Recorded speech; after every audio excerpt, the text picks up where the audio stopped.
fathers make that push their children away. Since men are not being taught, through research and through experiences, we learn about how fathers can make life better for their families, for themselves, and of course for their families. So today we'll be talking about 5 mistakes fathers make that push their children away. Okay, so I would like to continue as we talk about the different mistakes. But before then, how was Father's Day? I trust that Father's Day was just a few days ago, so there was some celebration. I think it was louder this year than ever. I think Father's Day celebration this year was louder than ever, truly. In the past years, it will just be one of those things. But let me ask, how was Father's Day for you, sir? How was Father's Day? Just as you said, I think men are now protecting. They are not being celebrated. I think this is actually different. I agree. Yes. I know my university fellowship platform. I know that some people were raising it there. I think some weeks back. Okay. So one of the sisters said that, don't worry, I'll over celebrate you. So every day she was posting something to do. Okay. And then I think for the first time in our church too, we had a lecture on prostate cancer, and after this protest test for all the men. Oh, good. So, that's so healthy. That's so good. That's so good. Wow, that is so good. I appreciate that. And God bless your church for taking it further. Not just saying, it's Father's Day, let's just greet. For taking it further to the point of even helping them do a test, bringing medical people to do a test for them. That's great. The medical doctors around. Oh, that's great. That's great. That's great. I love it. Wow, that's great. That's great. Okay, so because at the end of the day, fathers are so important beyond what society has projected over the years. Fathers are so important. If we look at research, you find out that fathers are so important. They determine the pace of the home. They determine what happens in the home. They determine the end of the home. How will this home eventually end up? So it's so important that we prioritize fathers.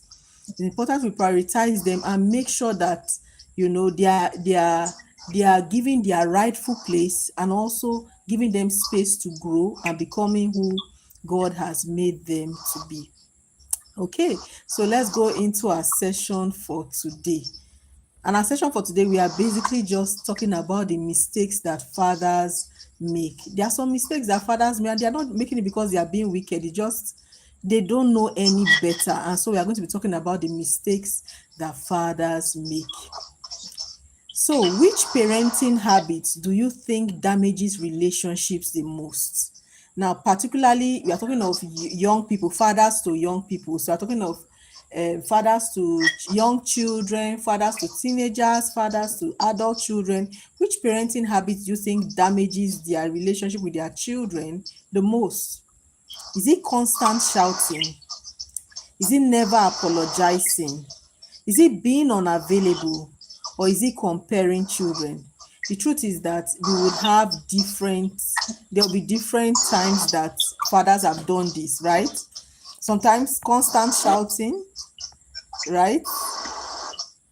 Yes. Yes, sometimes finding it hard to apologize. In fact, the fathers of before, I don't think a lot of them never apologized, even when they did wrong, and they realized that what they were doing was wrong. A lot of fathers didn't apologize. However, apology is part of fatherhood because we are human beings. We are not perfect. Fathers are not perfect, and so there should be apology. Okay, so parenting habits that damaged relationships of fathers in the past with their children, with their family members, include constant shouting, never apologizing, being unavailable, comparing children. Now, we have spoken severally about what being unavailable means. It doesn't just mean physical absence. It could also mean emotional absence. And we teach all this on our platform. Being unavailable. A father can be unavailable emotionally, even though he comes home every day. He can be unavailable emotionally, probably does not hug his children, probably does not ask how they are doing, probably does not have warm conversations with them. Those are very, very important, and it can make or mar children. So let's go on further. We'll go further and let's go on further and see how we can cover this point. So there's also comparing children. Some fathers will compare children. They are not being wicked, but they've seen it happen. Remember I said when young girls are getting married, they teach young girls and say, this is what you should expect from your husband. This is how a wife should be. This is how a mother should be. But the truth is that many people don't train the men and say, this is how a husband should be. This is how a father should be. In many societies, men are not trained. And that's why by God's grace, we are here. So those are things that men should have learned, or boys should have learned growing up, that there was no mentorship for. Hence, they can become husbands and fathers, and they give constantly shouting, constantly never apologizing. So they do something that is wrong. The child knows is wrong. You know is wrong, but yet you do not apologize. Never apologizing. Sometimes they are just unavailable. So no time, no one-on-one time with your child. And sometimes they compare children. Now, these are parenting habits that damage parents. Remember, today we are talking about the five mistakes fathers make. Let's go on to the next slide. Now we're talking about what are the 5 common mistakes. What are these common mistakes that fathers make? What are these common mistakes that fathers make? Number 1, speaking only when correcting. There are many fathers that will not speak to their children except when it's time for corrections. And that's so wrong. Why? Because your child needs you. Your voice is so important as a father to your child. Your child wants to hear from you. Your child is interested in you. So it's so important that you don't just communicate with your child only when it's time for correction. Meaning, drop that bag. Oh, you are not supposed to touch that light. Oh, drop that remote control. Not just for correction only. So we must begin to have conversations with our children, teenagers, adults, even young children. That is not about correction. Correction is good because children don't know everything, right? And we are older, adults are older, you've seen more, you know more. However, if all the conversations you have with your teenager or your young adult is only correction, it is bad, it's a mistake.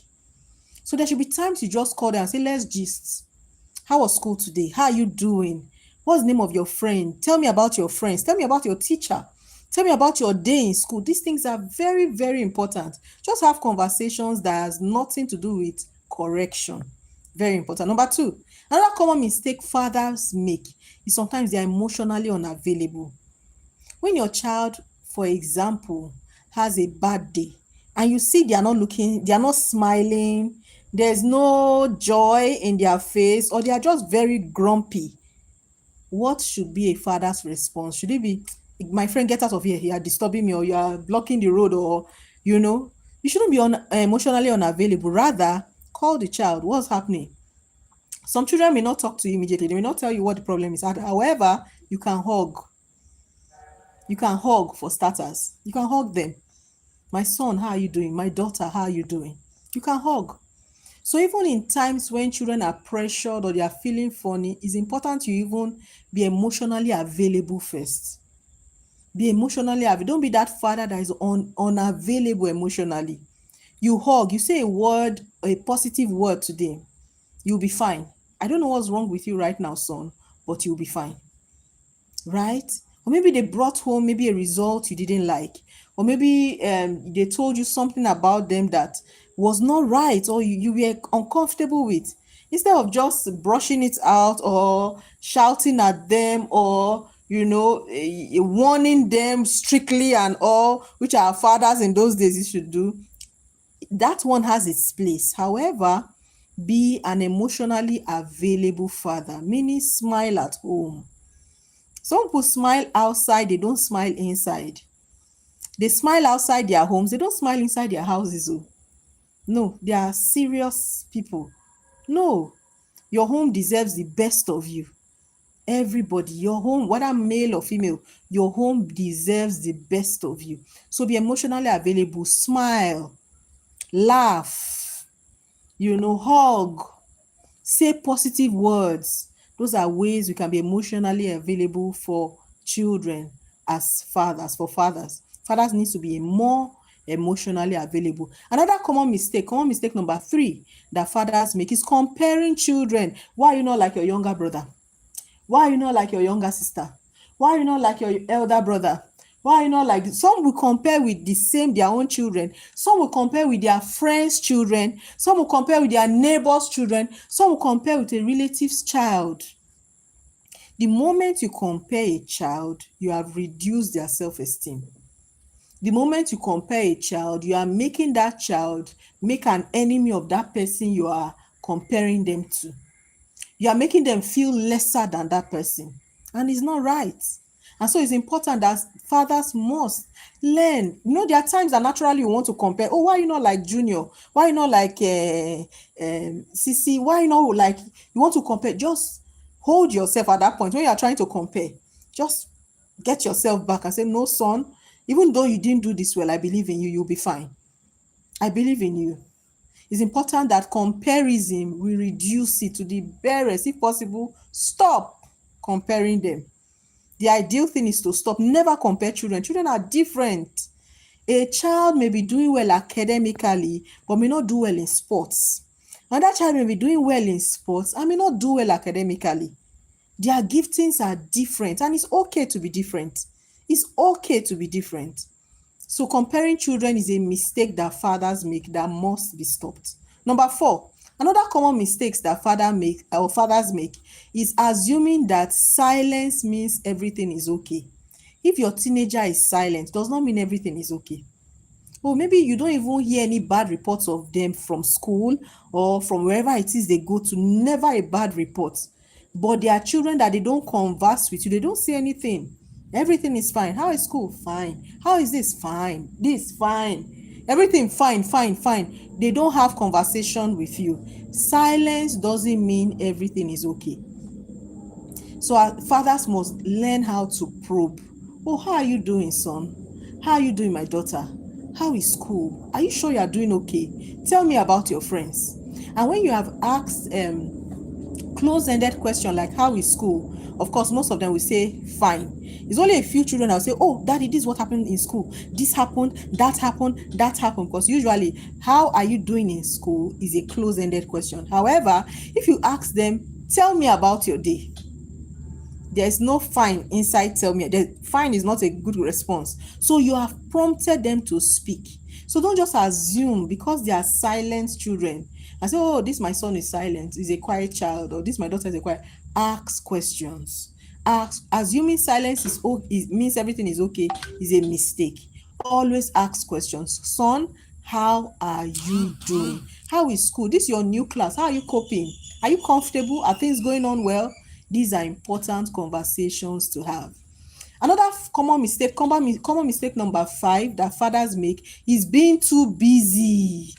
Some daddies are so busy, as in busy with work, busy with play, busy with church, busy with every other thing except their family.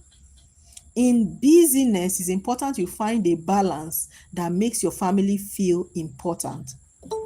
Kindly bear with me if you see me looking at different screens. I am also I'm speaking to 2 different screens, so kindly bear with me. Okay, so it's important that we understand that no matter how busy we are, every child is important. Our family members are important. So no level of busyness will make you ever feel like, oh, I don't have time for this children, I'm so busy. Create time. Even if you are the chairman of the biggest company, create time. I'm not saying sit with them morning till evening. No, I'm saying in your conversations, be intentional. Even if it's only a call you can't have a physical meeting every day with them, but in conversations, have or in your short conversations, have life, talk about real life things every day. How is it for you? How is life treating you today? Those conversations are very, very important. Very important. And so fathers must never use busyness to spoil or to reduce their time with their children. Very important. Very important. So don't be too busy.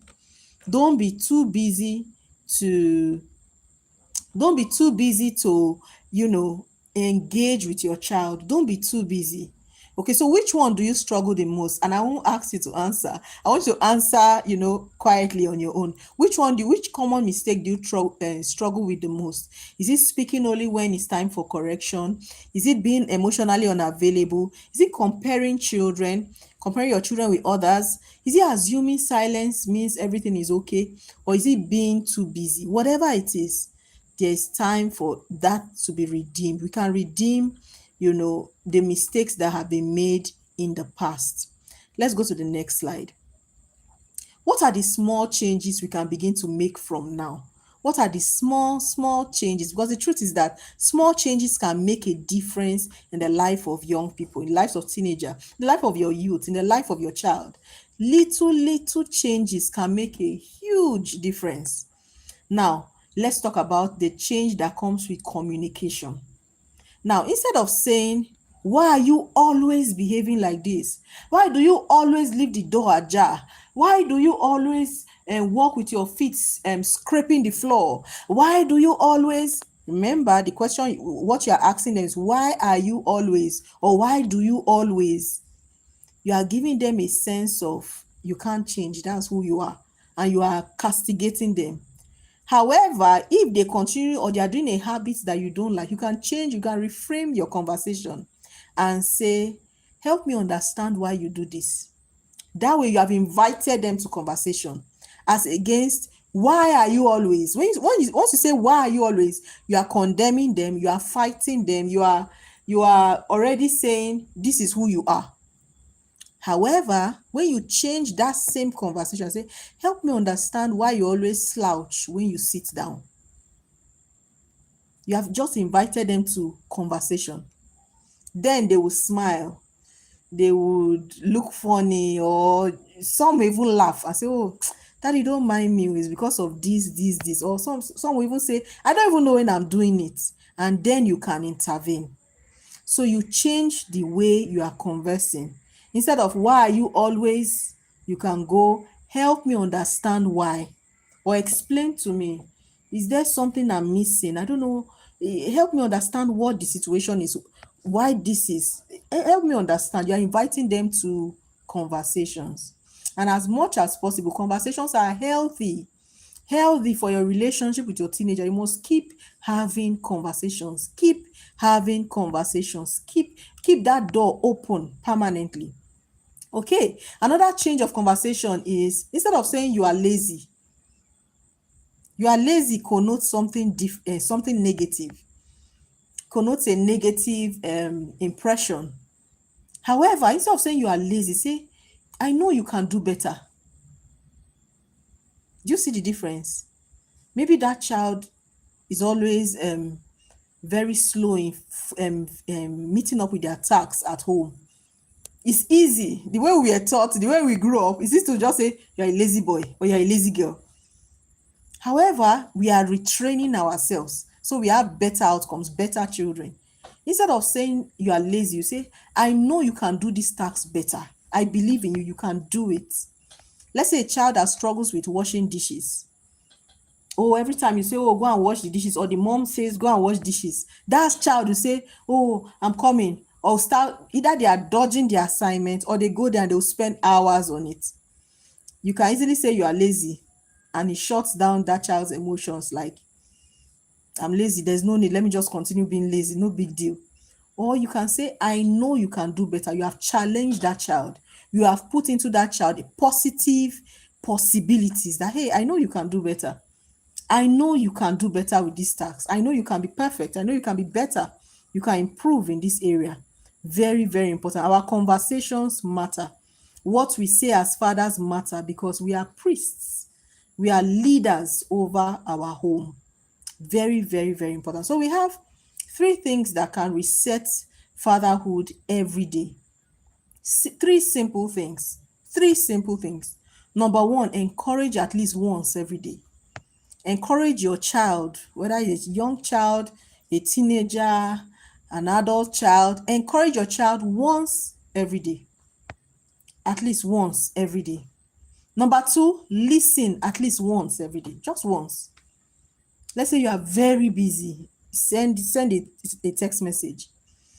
Send a text message to encourage. Tell them that you are listening. Please send me, how was your day? Maybe you are not in the same house with them. You are far away. Oh, how was your day?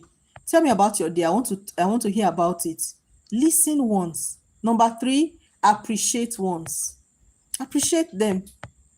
Appreciate them. This goes a long way for both male and female. However, for female, even does more.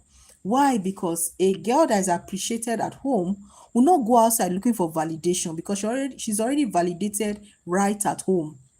If she's validated at home, she doesn't need validation from anybody else. She's good. So 3 simple habits fathers can begin to practice from now. Encourage once every day.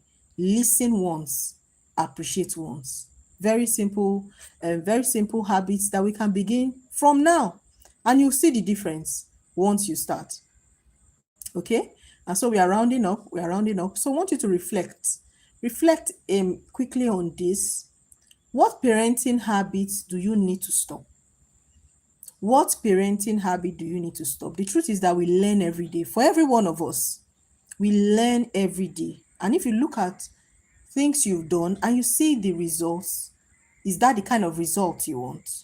For example, growing up, I had a father my father was wonderful in terms of provision. Oh, everything that we needed to the best of his ability, tried to provide. However, emotionally, he was unavailable. And because nobody taught him how to be available, like I said, most people in their generation, most men, they were not taught how to be emotionally available. So, not being emotionally available made us to, even though we grew up in that home where everything we needed was provided for, it made us to also have a mindset of, does he really love me? Does he really see me? Does he really want to have anything to do with me? Am I important to my father? He raised all those kinds of questions. Why? Because we had grown up in a place where daddy provides, but daddy doesn't talk to you. No conversation. Now, that's a parenting habit that every father in this generation must stop. You cannot afford to be a silent father, because social media is loud. Social media is loud, and it's a mix of all sorts. It's a mix of the good, bad, and ugly. Social media is loud, and you're not sure who your teenager is listening to. So it's important that one parenting habit, for example, could be, I'll stop being silent. So look at your own life. Your own example may be different from others. What parenting habit would you need to stop? And then challenge yourself. Every week, choose one mistake and intentionally replace it with another, with a healthier option, with a healthier habit. Instead of shouting, for example, and naturally, when we are provoked, it's easy, we just want to flare. We can also catch ourselves. When it's time to flare, we can catch ourselves and say, we want to improve, right? We want a better parenting, want a better generation. So you hold yourself and say, okay, so son or daughter, what happened? Tell me about it. Instead of the first thing, slap, or the first thing, shout, or the first thing, walk away. Some dads will walk away and slam the doors. Oh, I've seen friends like that whose fathers will just slam the doors. In fact, when he's coming back from work, everybody will be running. We had a neighbor many years ago. That man, if he's around, his teenagers used to be afraid, because if you do anything wrong, he will beat you publicly where everybody was. In fact, he would strip them naked, strip his teenagers naked, the boys, and beat them outside. That was how that man parented his children. So look at it. What kind of mistake, what kind of maybe something you've not been doing, you would need to do. It's a reflection.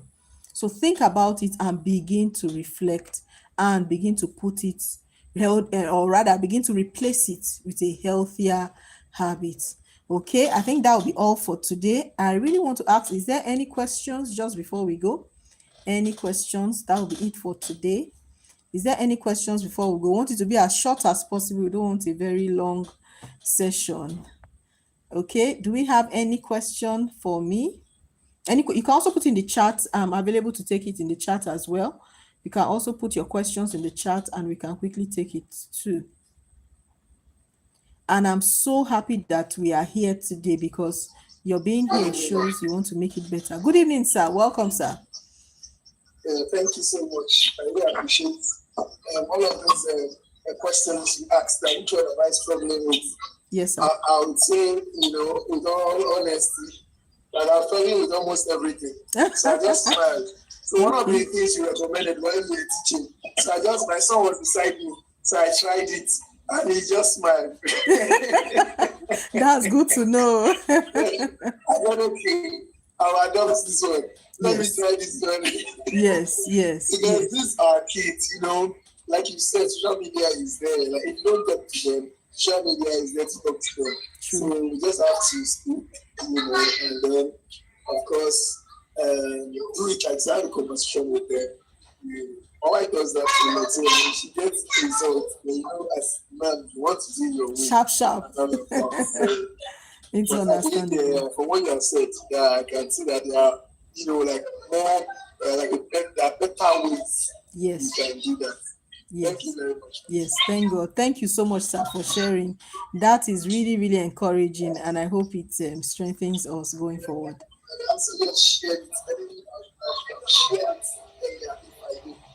Okay, no problem. Thank you so much.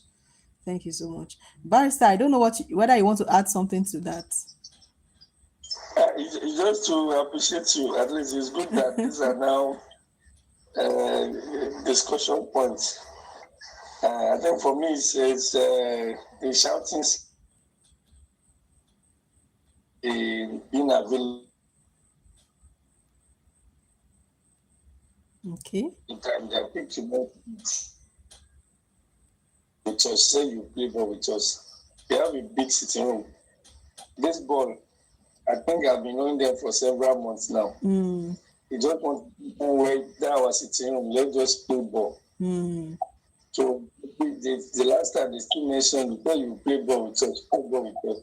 Mm-hmm. So I think for me, reducing the shouting and at least God has helped us in one prayer I prayed to God 2018 when I left my last job. Because I told God that I want to be there when the children are growing. So this job that I will leave at 6 o'clock, come 10 o'clock.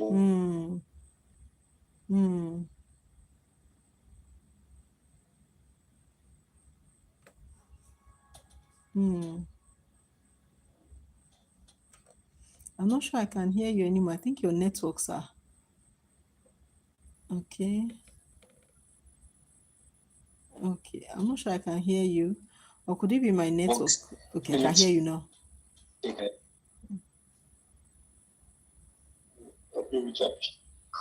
Okay, thank you, sir. I really heard the part about you saying that you have a big sitting room and your children have been asking you to play ball with you, but you've been stalling.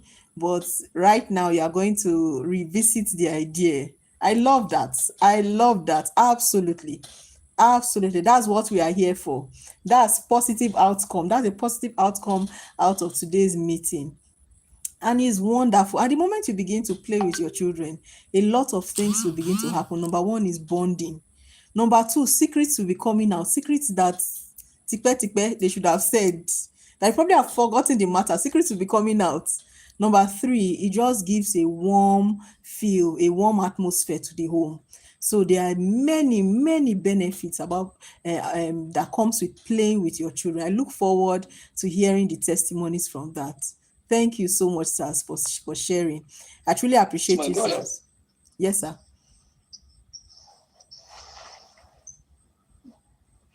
Yes, sir. You were saying something, sir. No, I said I'll do my best. Once he's done with his exam this coming week, we'll set the ball More of them. Yay! We look forward to hearing that testimony in our next one of how it went. Yes. I'll do that. I'll get Okay. that time. Okay. Thank you, sir. God bless you, sir. Thank you for Okay. what you are doing. Yes, sir. Thank God, sir. Okay.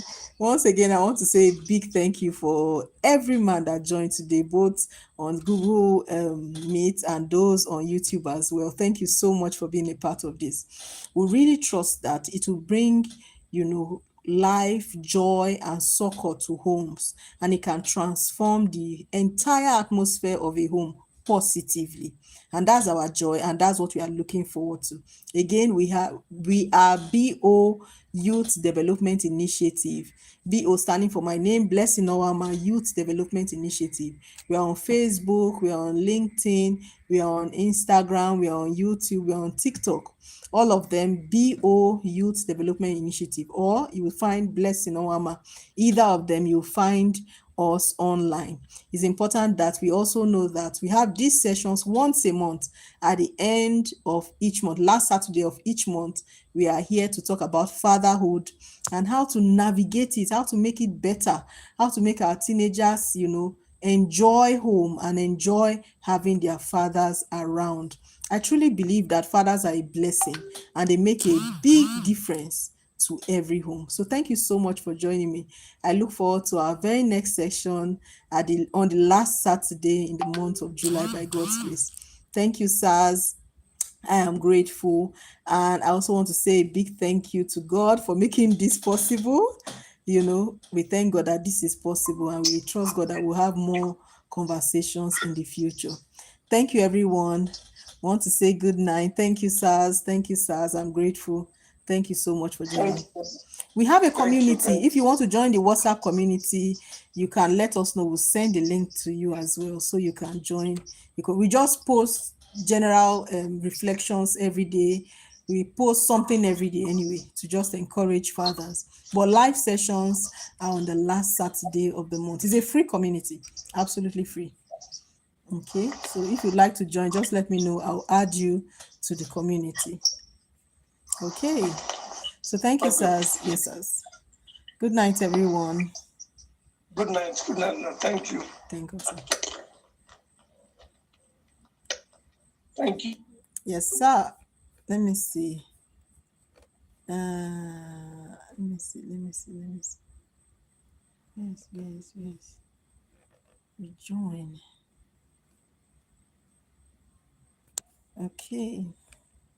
Okay, that'll be all. YouTube. That'll be all. I trust that you learned a thing or two. Thank you so much for joining me. I trust that you learned something. 5 mistakes that fathers make and they should stop making. I trust that you learned something. Okay, we look forward to seeing the next one every last Saturday of the month, 8 p.m. See you in our next one. God bless you.